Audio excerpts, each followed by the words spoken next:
اعوذ باللہ من الشیطان الرجیم بسم اللہ الرحمن الرحیم اللہم صلی علی سیدنا و مولانا محمد النبی الامی الہاشمی جزا اللہ عنا سیدنا و مولانا محمد صلی اللہ علیہ وسلم ما هو اہلہ۔ معزز سامعین، ارباب علم و بصیرت، آج ہم سورۃ البقرہ کا 22ویں رکوع کا بقیہ حصہ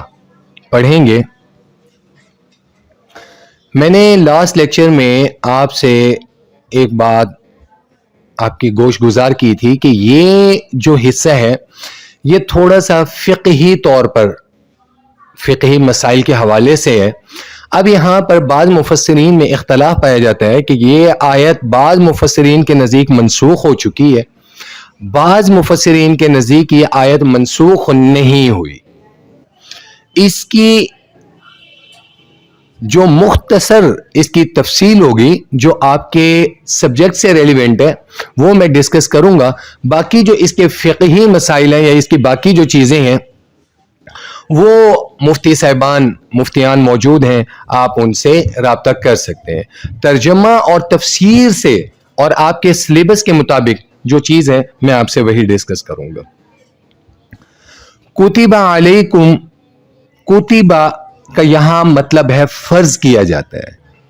کتبہ فرض کیا جاتا ہے، علیکم تم پر، اذا جب، حضر آئے، احدکم الموت، احدکم تم میں سے کسی کو موت، ان اگر، ترا کا وہ چھوڑے، خیرا مال۔ اب خیرہ کے یہاں پر مال بھی مراد ہے۔ خیرہ بعض جگہوں پہ قرآن پاک میں نیکی کے معنی میں بھی آیا ہے۔ وصیت للوالدین، ماں باپ کے لیے، والاقربین رشتہ داروں کے لیے، بالمعروف معروف کے مطابق، دستور کے مطابق، ایک جو کانسٹیٹیوشن ہے، ایک لمیٹیشنز ہیں ان کے مطابق، حقا علی المتقین، حقا ضروری ہے، حقا ضروری ہے، علی المتقین پرہیزگاروں پر۔ یہ ہو گیا لفظی ترجمہ۔ اب اس کا با محاورہ ترجمہ کیا بنے گا؟ تم پر فرض کیا جاتا ہے کہ جب تم میں سے کسی پر موت کا وقت آ جائے تو وہ اپنے پیچھے اپنے والدین اور رشتہ داروں کے لیے یہ ضروری ہے کہ ان کے لیے معروف کے مطابق وصیت کر دے۔ ارباب علم و بصیرت، کتبہ، اس آیت کا جو سٹارٹ ہے، اس آیت کی جو شروعات ہیں وہ ہو رہی ہیں کتبہ، فرض کیا گیا،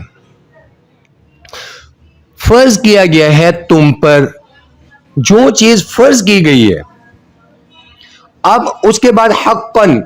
پھر اس چیز کو ایڈ آن کر کے یہ بھی کہہ دیا گیا کہ یہ چیز ضروری ہے، it is necessary for you, علی المتقین پرہیزگاروں کے لیے۔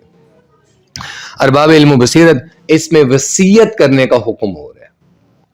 اب وصیت میراث کے مطابق، اقوال کے مطابق، صحیح اقوال کے مطابق یہ تھا، پہلے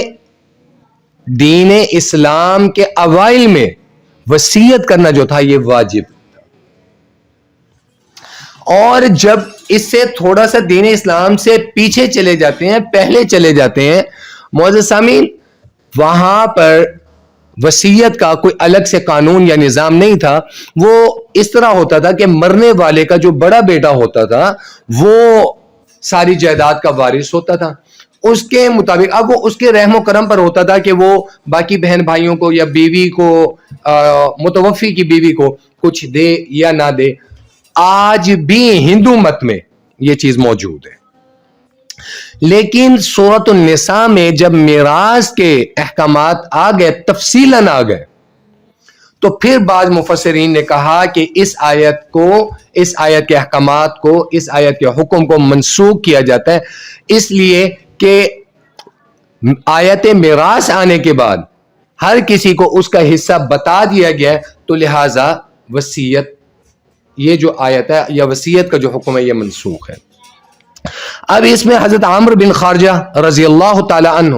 سے حدیث روایت ہے کہ میں نے رسول اللہ صلی اللہ تعالی علیہ وسلم کو خطبہ میں یہ فرماتے ہوئے سنا کہ اللہ تعالیٰ نے ہر حقدار کو اس کا حق پہنچا دی ہے، اب کسی وارث کے لیے کوئی وصیت نہیں ہے۔ اسی طریقے سے ابن عباس رضی اللہ تعالی عنہما فرماتے ہیں کہ جب میں اس آیت پر پہنچا، یہ مسند احمد کی حدیث ہے، کہ جب میں اس آیت پر پہنچتا ہوں تو مجھے یہ گمان ہوتا ہے کہ جب سورۃ النساء کی آیت آ گئی ہیں جس میں آیت میراث ہے، جس میں میراث کے احکامات بتا دیے گئے ہیں، وہاں پر میں یہ سمجھتا ہوں کہ یہ آیت منسوخ ہے۔ یہ مسند احمد کی حدیث کا حوالہ دے دیا۔ اسی طریقے سے ابن عباس رضی اللہ تعالیٰ عنہ فرماتے ہیں کہ ماں باپ کے ساتھ اور رشتہ داروں کے ساتھ جب وصیت کی بات آئی اور پھر آیت میراث بھی آ گئی تو رسول اللہ صلی اللہ تعالی علیہ وسلم نے فرمایا تھا کہ 1/3 مال متوفی اپنی مرضی سے کسی کو بھی وصیت کر سکتے ہیں، میراث ادا کرنے کے بعد وصیت کر سکتے ہیں۔ معزز سامعین، یہاں پہ اہم ترین ایک نقطہ ہے، اگر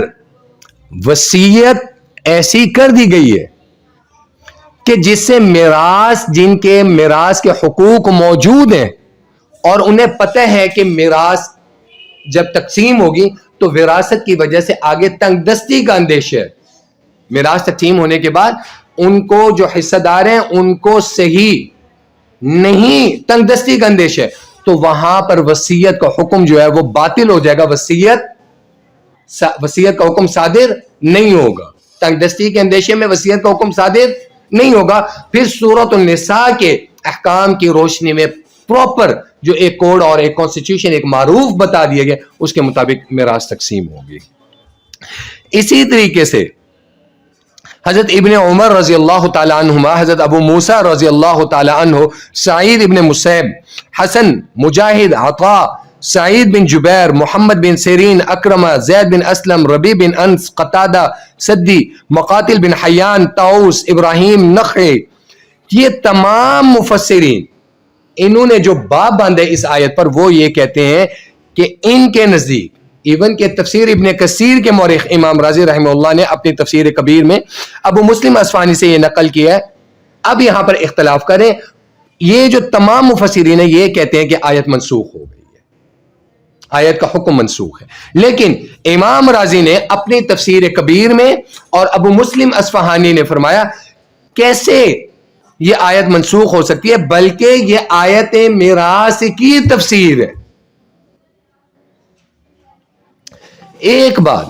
آپ اہل علم لوگ ہیں، آپ خود بھی سوچئے، اللہ رب العزت کی ذات کتب علیکم، کتب علیکم، اسی طریقے سے آگے جب اگلا رکوع ہم پڑھیں گے تو وہاں پر بھی تو یہی ہے نا، یا ایھا الذین آمنوا کتب علیکم الصیام، تم پر روزے فرض کیے گئے۔ کتب فرضیت کے زمرے میں جب آئے گا تو وہ حکم کیسے، کیوں کر منسوخ ہوگا؟ پھر اس چیز کو لازم اور ملزوم کرنے کے لیے اللہ نے جب کنڈیشن لگا دی، حقاً علی المتقین، حقاً یہاں ضروری کے زمرے میں آئے گا، حقاً علی المتقین یہ ضروری ہے،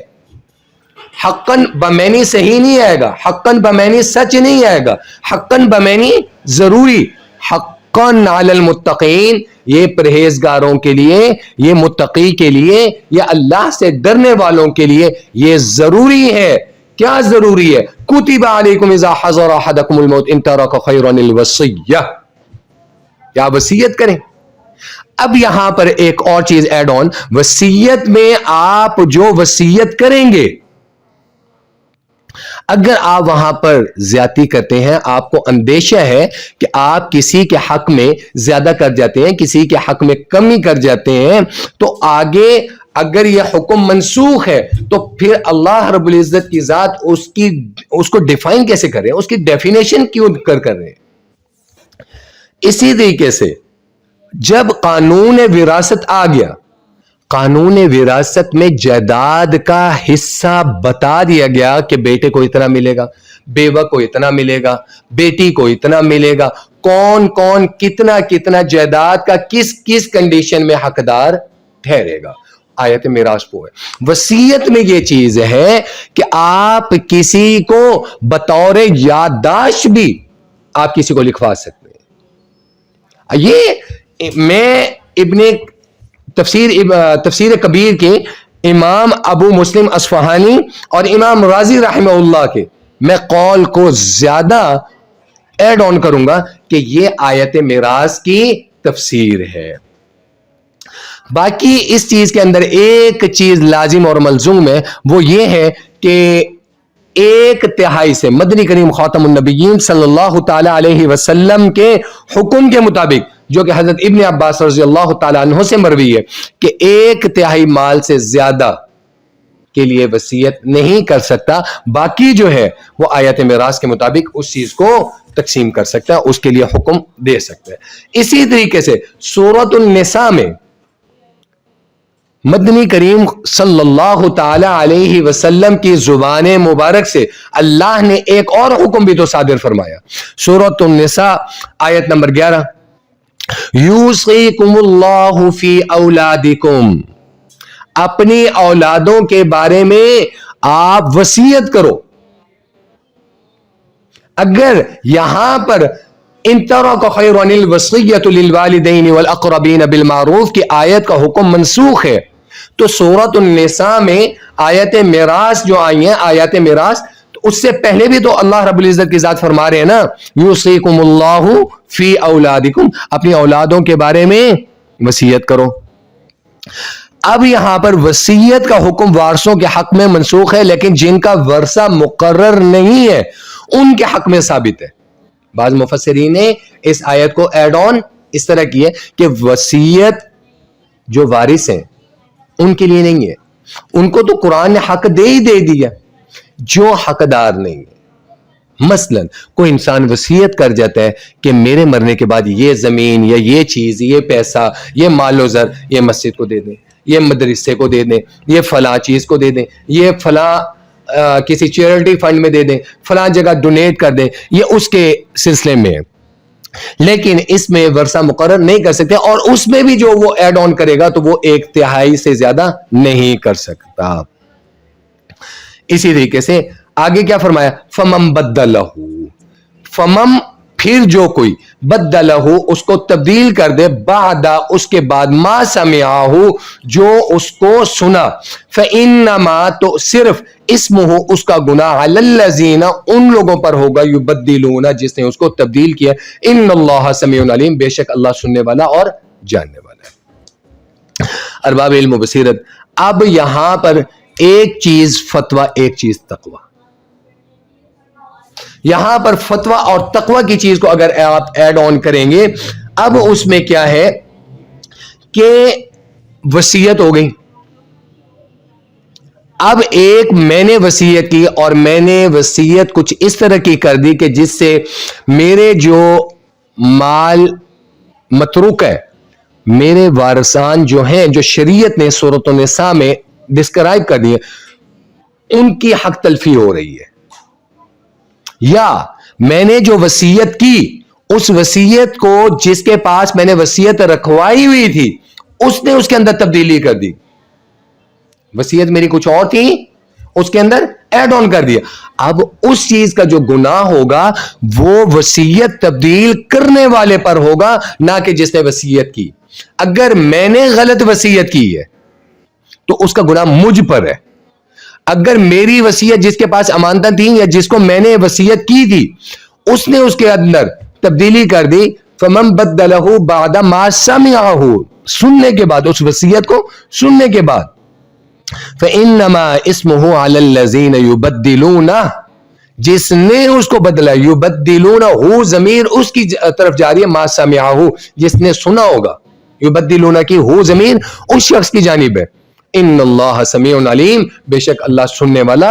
اور جاننے والا ہے. فمن خوف، فمن پس جو، خوف اندیشہ ہو، خوف ہو، ڈر ہو، من موسن وصیت کرنے والے کی بابت، موسن وصیت کرنے والے کی بابت، جنفن جانبداری کا، او اسمن یا گناہ کا، فاصلح پھر وہ صلح کرا دے، فاصلح پھر صلح کرا دے، بینہم آپس میں، فلا اسم علیہ تو نہیں ہے کوئی گناہ اس پر، ان اللہ غفور الرحیم، بے شک اللہ بخشنے والا ہے، بہت زیادہ رحم کرنے والا ہے، معاف کرنے والا ہے، رحم کرنے والا ہے۔ معزز سامعین، اب یہاں پر چیز وصیت کی دیانتداری کی آ گئی۔ میں نے وصیت کی، میں نے اپنے ایک بیٹے کو مال و زر زیادہ کی وصیت کر دی، بیٹی کو کم کر دی، یا بیٹی کو زیادہ کر دی، بیٹوں میں تفریق پیدا کر دی، بیوی کو زیادہ کر دی، اولاد میں کم کر دی۔ کہ وصیت ہے نا جی، کہ وصیت میراث سے ہٹ کے کر رہا ہوں، جو احکام میراث ہیں یہ ان سے ہٹ کے میں وصیت کر رہا ہوں۔ اب میراث کے مطابق جو بیوہ ہے وہ 8ویں حصے کی حقدار ہے، بیٹا 2 حصوں کا، بیٹی 1 حصے کی۔ میں کہہ دیتا ہوں کہ جی اس کے علاوہ بھی یہ جو میری آدھی جائیداد ہے یہ میری بیٹی کو دے دی جائے اور میرے بیٹوں کو باقی تقسیم کر دیا جائے اور میری بیوہ میں تقسیم کر دیا جائے۔ اب یہاں پر جو ہے یہ گناہ کا اندیشہ بھی ہے، او جنفن، اور جانبداری کا بھی اندیشہ ہے۔ جانبداری کا اندیشہ اس طرح ہے کہ میں نے ایک بیٹے کو یا ایک بیٹی کو یا اپنی بیوی کو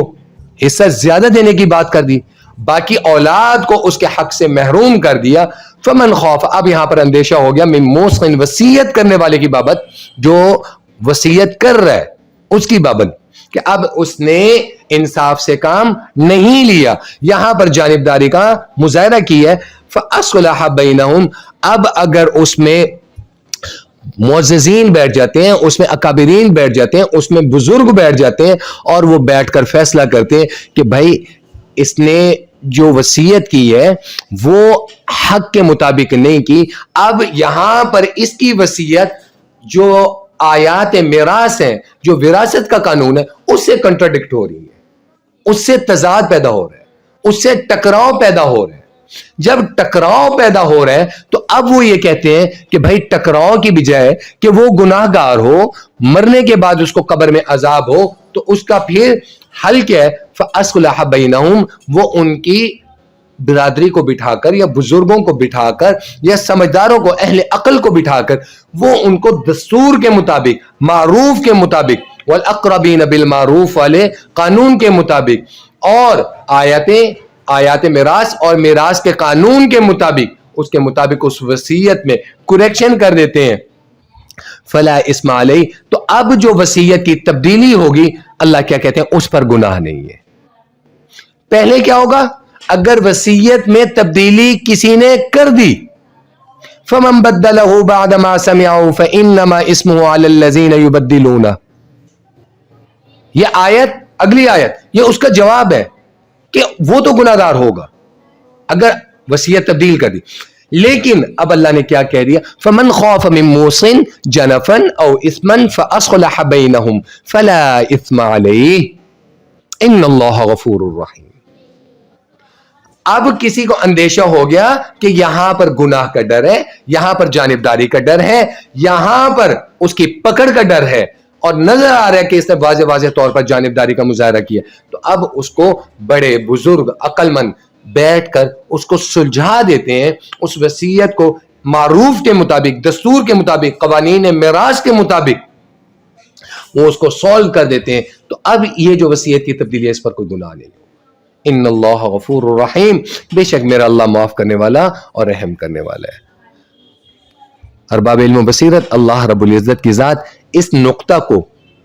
اور اس باریکی کو سمجھنے کی اور عمل کرنے کی توفیق نصیب فرمائے۔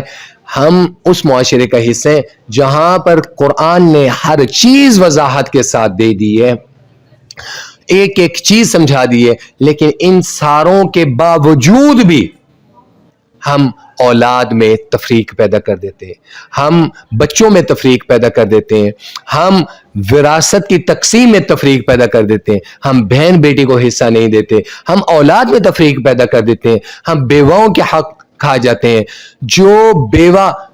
جو بھائیوں کی بیوہ ہوتی ہیں ہم ان کے حق تلفی کر جاتے ہیں، اسی طریقے سے ہم بہوؤں کے حق تلفی کر جاتے ہیں۔ تو یہ دنیا کا مال دنیا میں رہ جانا ہے. لیکن ایک بات یاد رکھیے گا, اگر وصیت کی تبدیلی پر بھی اللہ رب العزت کی ذات نے ایک اس باریک بینی کی بھی وضاحت کر دی ہے کہ اگر وصیت کی تبدیلی اس صورت میں ہوگی تو اس پر مواخذہ ہوگا, اگر اس کی صورتحال یہ ہوگی تو اس پر مواخذہ نہیں ہوگا. اگر اللہ رب العزت کی ذات وصیت کے معاملات میں بھی پکڑ کا اور عذاب کا اختیار رکھتے ہیں تو ان کے بارے میں کیا حکم ہوگا جو اپنی بہو بہن بیٹیوں کے حق تلفی کرتے ہیں, بھائی بھائی کے حق تلفی کرتے ہیں جائیدادوں کے معاملات میں. تو بہت حساس معاملہ ہے, شرعی معاملات ہیں. اللہ رب العزت کی ذات ہمیں حق قرآن اور احادیث کی روشنی میں عمل کرنے کی توفیق نصیب فرمائے. جو کچھ پڑھا ہے اللہ رب العزت کی ذات ہمارے لیے صدقہ جاریہ بنائے اور تمام امت مسلمہ کی بخشش فرمائے. جزاک اللہ احسن الجزاء. یا وجیہ الدین والکرم وحلیف العلم والحکم